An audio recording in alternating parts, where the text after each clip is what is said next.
correspondent Chad Pergram, live from Capitol Hill with us. Chad, so explain to us what's happening in this moment. Obviously, Kamala Harris, the vice president, is overseeing the vote, presiding over the vote, although a tie vote obviously not needed here. But why the holdup? Well, you see that the clerk there has just handed Vice President Harris this long piece of paper. She's going to read the total right now. Let's listen to this real quick here. Nomination is confirmed.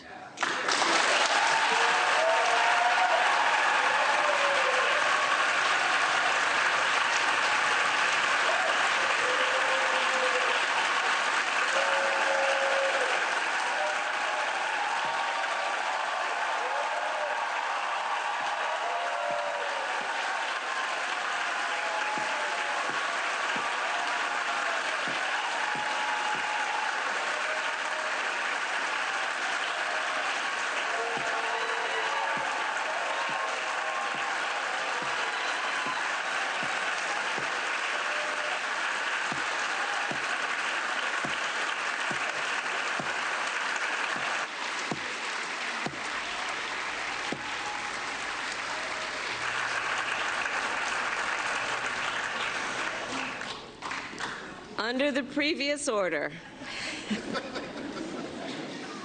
the motion to reconsider is considered made and laid upon the table, and the President will immediately be notified of the Senate's action.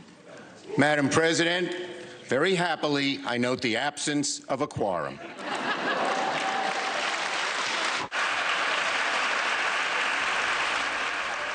The clerk will call the roll. Ms. Baldwin.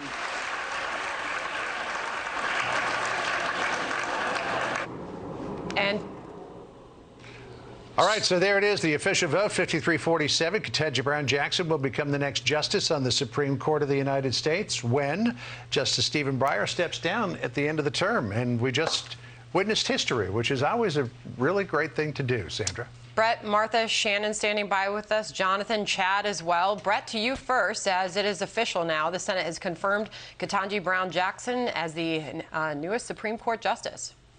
Yeah, it's a moment. It's a moment for this administration to have a success. It is a moment for the country to realize in 2022 there will, at the end of this term, be a black woman Supreme Court justice. And that's historic. But it is also a moment to take heed about the process going forward and the next battle that's to come. And we don't know when that's going to be.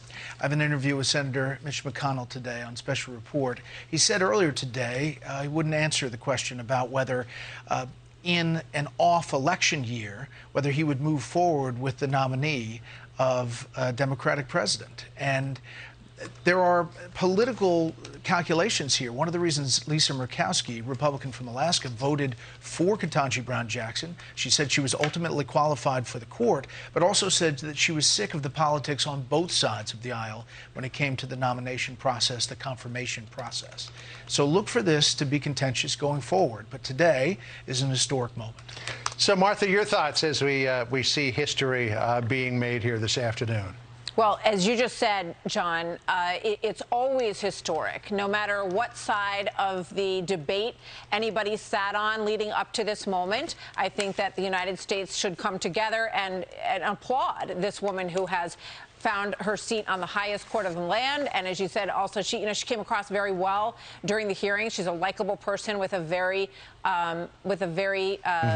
wonderful narrative story about her life. But it will set the tone. Now, President Biden has one person who he's put on the bench. Remember, President Trump got 3, which is a huge number for any president to get. So if it does turn out that there's another seat open on this court as we get closer to midterms and presidential elections, you can bet the politics will be fierce. Hi, everyone. I'm Brian Kilmeade. I want you to do me a favor. I want you to click to subscribe to the Fox News YouTube page. This is the only way that I know for sure that you're not going to miss any great commentary, any great news bites, any great interviews coming your way on Fox. You can get it all here on YouTube. So subscribe right now.